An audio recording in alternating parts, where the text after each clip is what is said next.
didapati Mu'adz bin Jabal ini ternyata tengah berlindung, bersembunyi di rumahnya karena mengetahui saat akan berangkat Jumat dia sudah dihadang oleh penagih hutang. Beliau terjebak dalam satu hutang, kemudian tahu penagih hutang itu menunggu dalam kesempatan Jumat Mu'adz akan keluar dan merasa belum punya kesiapan untuk membayar di hari itu, sehingga menyimpulkan saya menetap di dalam rumah untuk menghindari konflik sebelum menuju ke arah Jumat. Hadirin, yang paling menarik, tahukah apa yang kemudian direspon oleh Nabi SAW? Nabi tidak mencela sikapnya. Nabi melihat keadaannya sesuai dengan porsi dan kondisinya. Di awal masa-masa Jumat, belum turun yang ketat tentang ketentuan Jumat, belum memahami tentang hakikat Jumat. Nabi menempatkan keawaman Mu'adz pada saat itu sebelum menjadi seorang alim yang sangat istimewa. Sikap berikutnya, orang belum tahu diberitahu, bukan dicela, bukan dimarahi, bukan dijauhkan, bukan dipersekusi. Maka Nabi datang dengan kecerahan yang luar biasa, dengan wajah yang sangat memikat, dengan keadaan yang sangat luar biasa dan istimewa, dan mengatakan kepada Mu'adz dengan solusi, bukan dengan celaan, bukan dengan desakan, bukan dengan pertanyaan yang menambah beban, tapi dengan solusi. Kata Nabi SAW, maukah engkau aku ajarkan ayat dalam Al-Quran yang jika engkau baca akan ini, bila pun kau memiliki tumpukan hutang segunung Uhud, Allah berkenan akan memberikan limpahan rizki kepadamu yang melepaskan engkau dari jeratan hutangmu. Maka disampaikanlah kemudian oleh Nabi SAW firman Allah Subhanahu wa ta'ala di dalam Al-Quran surah Ali Imran di ayat yang ke-26 dan ayat ke-27. A'udzubillahi minasyaitonir rajim. Bismillahirrahmanirrahim. Qulillahumma malikal mulki tu'til mulka man tasha' wa tanzi'ul mulka mimman tasha' wa tu'izzu man tasha' wa tudhillu man tasha' biyadikal khair innaka ala kulli syai'in qadir.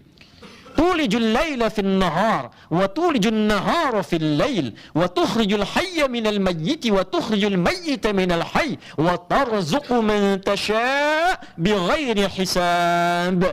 Nabi ajarkan doa di penutup ayat itu dengan mengatakan, Ya Rahmanad dunya wal akhirah wa rahimahuma tarhamu man tasha' aw tu'ti man tasha' wa tamna'u mimman tasha'.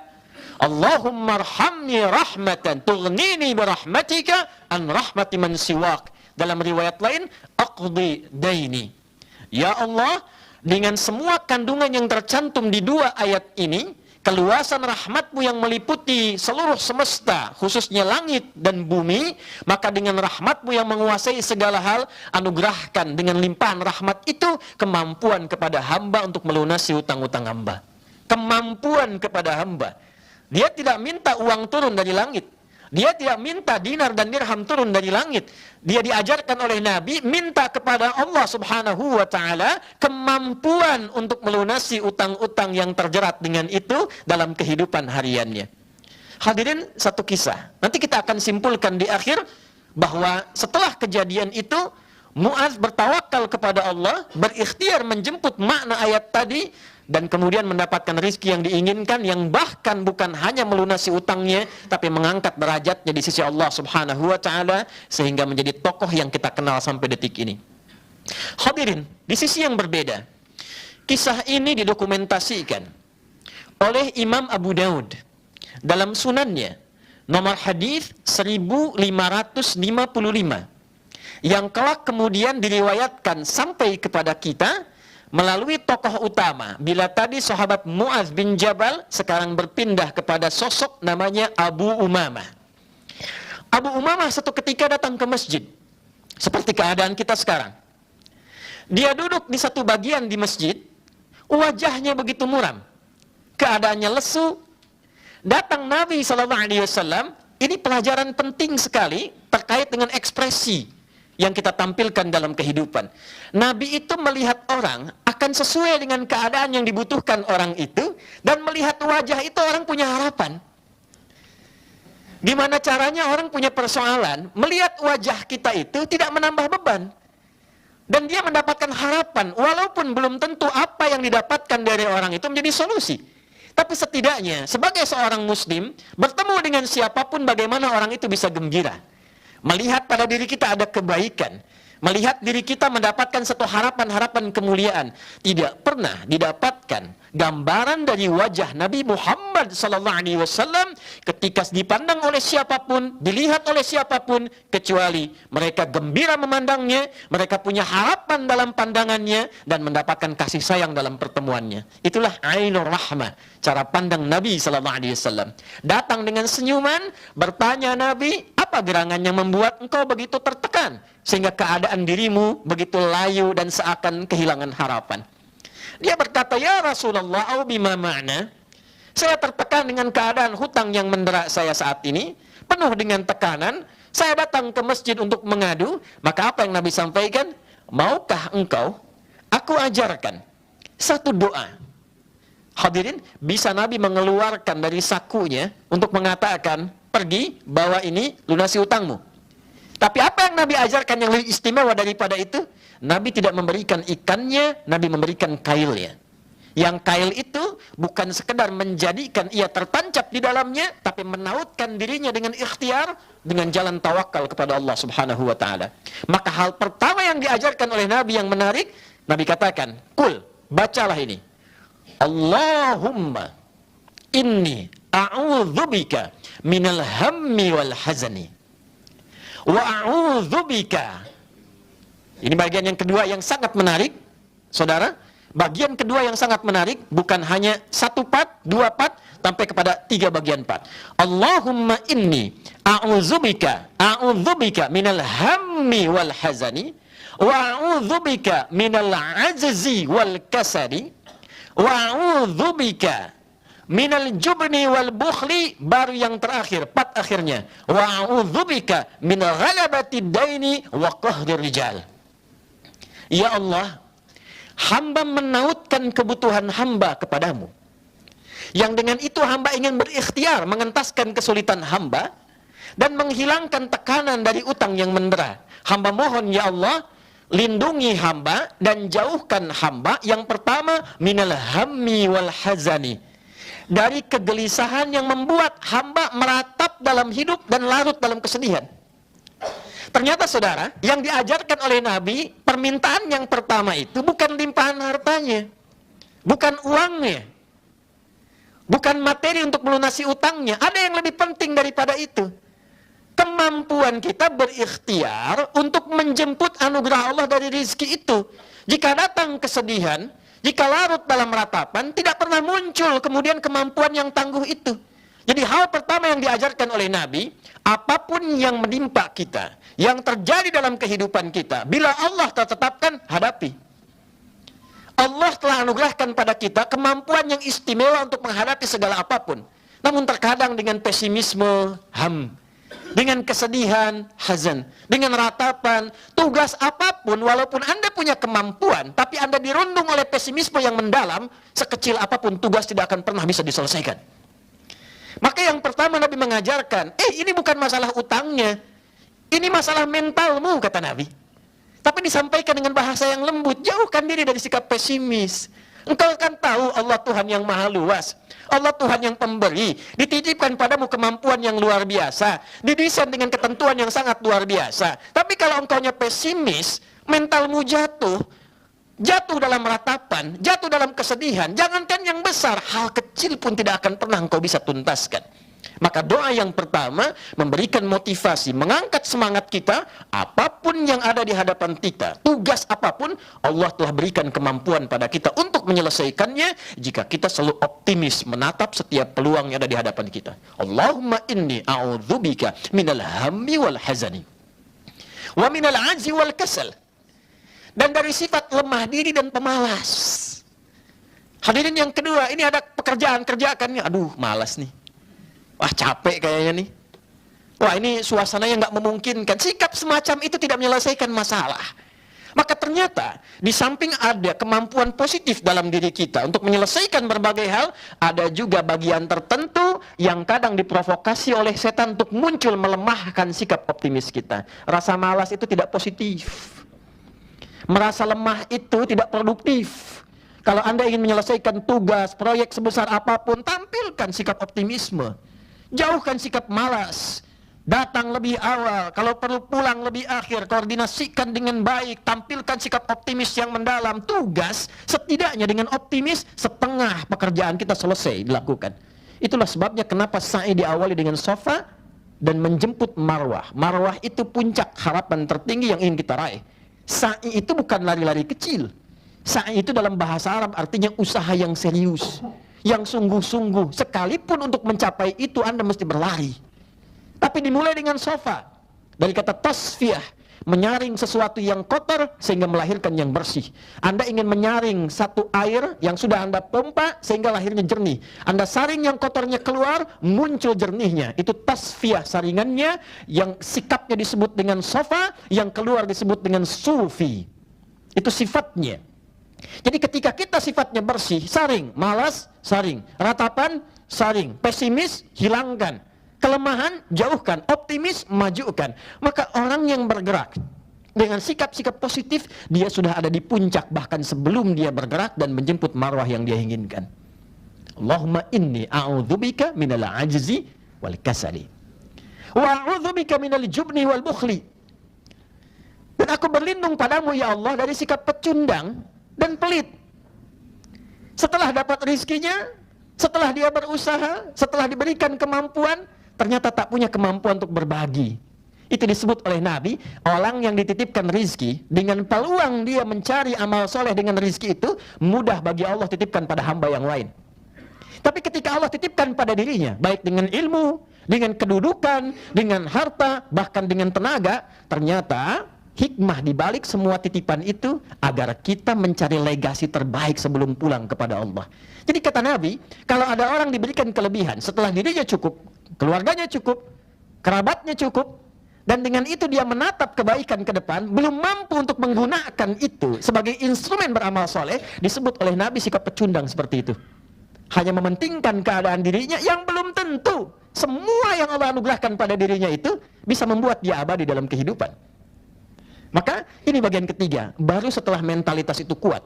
Aku optimis, aku bisa mengatasi masalah ini. Semua tekanan aku tepikan. Sekarang aku menatap masa depan, dan bila aku dapatkan, aku akan jadi pribadi yang lebih baik setelah mendapatkan itu. Baru diajarkan yang keempat, wa'udzubika min ghalabati daini wa qahri rijal. Baru minta sama Allah, ya Allah sudah siap aku sekarang untuk memohon kepadamu, limpahkan rizki kepadaku untuk melunasi utang-utangku dan bebaskan aku dari berbagai tekanan yang menekan dalam hidupku. Saudara, ini mentalitas. Seringkali orang menyampaikan redaksi hadis ini dengan sekedar amalan-amalan ritual verbal. Baca ini pagi, baca ini sore. Anda baca, tapi kalau Anda mentalnya masih lemah, masih pesimis, tidak pernah optimis menatap kehidupan, tidak akan pernah apa yang dijanjikan itu turun. Kecuali sekedar jadi amalan-amalan rutin. Ibadahnya betul, ada. Pahala ada. Tapi apa yang kita dapatkan dari situ belum tentu diraih menyelesaikan masalah kita. Lantas dengan itu Anda salahkan hadisnya. Saya sudah baca ya Allah, ya Rasulullah saya sudah amalkan, kenapa utang saya belum lunas? Mental Anda belum sembuh. Sikap kita mengatasi masalah belum turun. Bagaimana Allah memberikan solusi pada orang yang belum siap, sedangkan Allah Maha Adil tidak akan pernah memberikan tugas pada orang yang tak mampu menunaikannya. La yukallifullahu nafsan illa wus'aha. Maka di antara amalan Jumat, datang seorang yang pada masa itu masih zaman perbudakan. Maka tuannya mengatakan kepada budak ini, jika engkau mampu memberikan kepadaku jumlah sekian sebagai utangmu, ya, utangmu yang dihitung saat engkau menjadi budak ini, aku merdekakan engkau. Maka datanglah orang ini kepada sahabat Ali bin Abi Thalib radhiyallahu taala anhu karramahullahu wajhah. Maka ketika datang, Ali mengamalkan sunnah Nabi sallallahu alaihi wasallam. Kata beliau, alih-alih memberikan bantuan berupa materi, kata Ali bin Abi Thalib, maukah engkau aku ajarkan satu doa dari Nabi sallallahu alaihi wasallam, dari Nabi sallallahu alaihi wasallam, bersanad.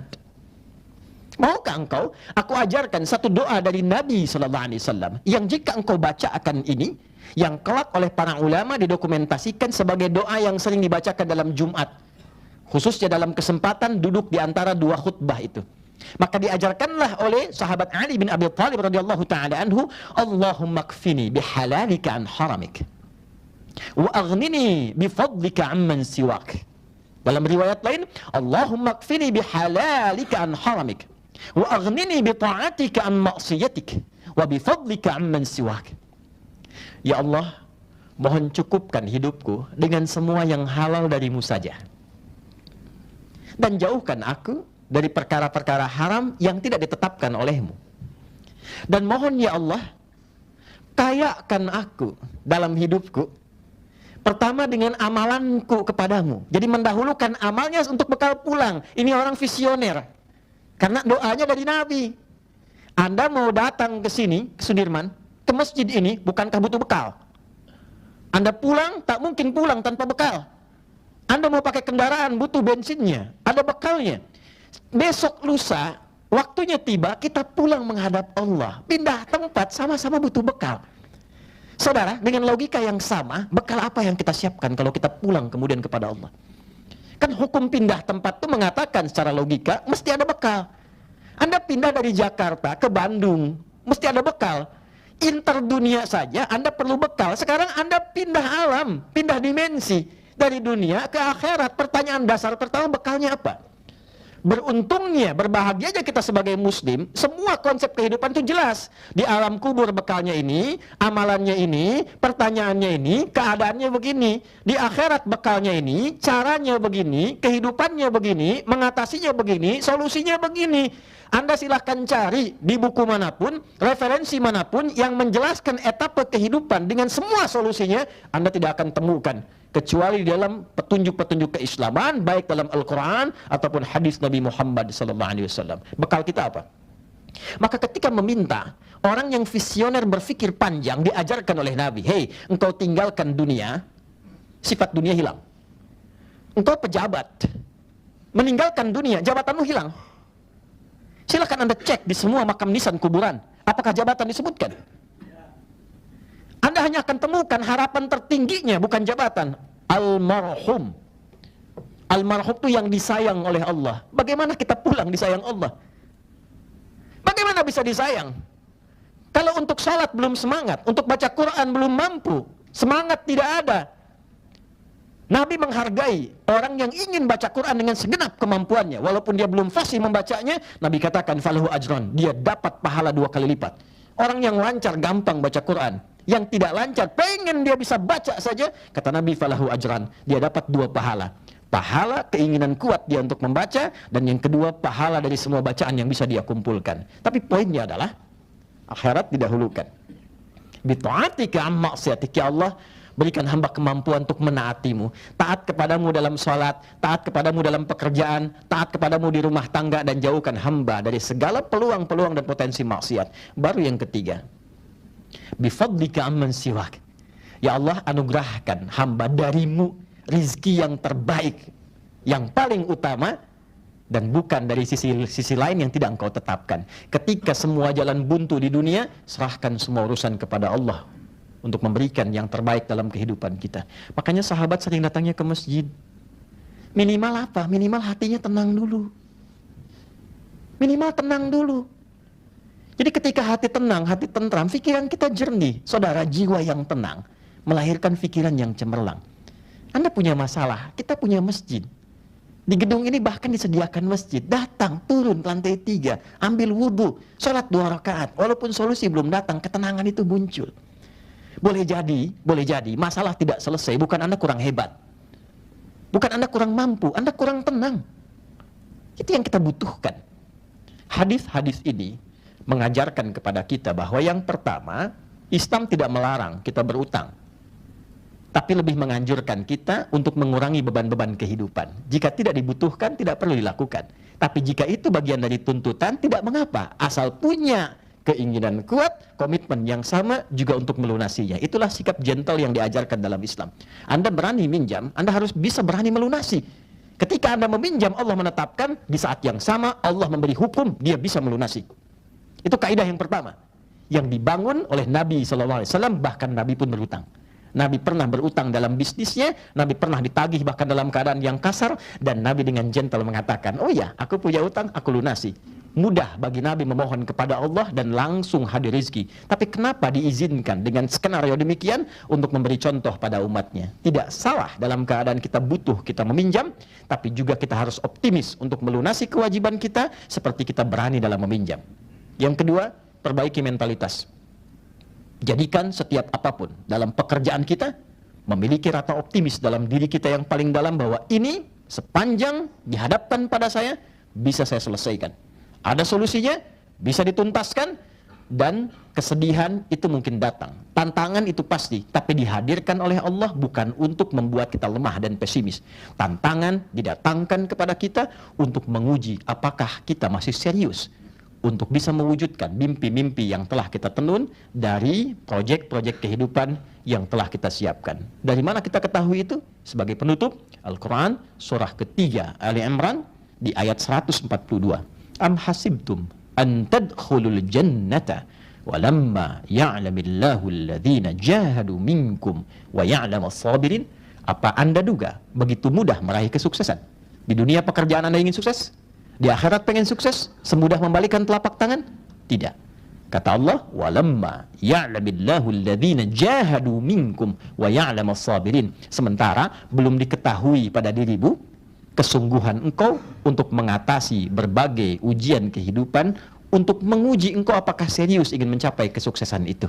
Maka jahadu dia turunan dari 3 kata. Ijtihad, kesungguhan dalam merencanakan. 2, jihad, kesungguhan dalam mengeksekusi di lapangan. Yang ketiga adalah mujahadah, kesungguhan dalam mengatasi gejolak hati. Jika Anda punya proyek, rumuskan dengan benar. Siapkan konsepnya dengan baik, yang terukur, yang runtut, yang sistematis. Setelah itu jangan cuma jadi konseptor, turun ke lapangan, lihat proyeknya, pastikan dengan baik. Tapi ingat, bisa terjadi di lapangan, singgungan itu bukan masalah fisik, bukan masalah pikiran, tapi kadang datang masalah hati, masalah iri hati, masalah saling kemudian ria, masalah kemudian saling mengisi, kadang-kadang muncul dendam dan sebagainya. Nah, kata Allah, kalau ingin sukses, atasi juga itu. Maka satukan jadi bagian keluarga. Anda bekerja satu tempat, jadikan semua keluarga. Jika sudah berkeluarga, maka saling mendukung, saling mensupport, membawa kebahagiaan bersama, dan dengan itulah kita diajarkan dalam Islam ketinggian bersikap sebagai ibadah tertinggi kita kepada Allah Subhanahu wa taala. Barakallahu li wa lakum fil Qur'anil azim wa nafa'ani wa iyyakum bima fihi minal ayati wa dzikril hakim wa taqabbala minni wa minkum tilawatahu innahu huwas samiul alim. Ud'ullaha yastajib lana wa lakum jami'an.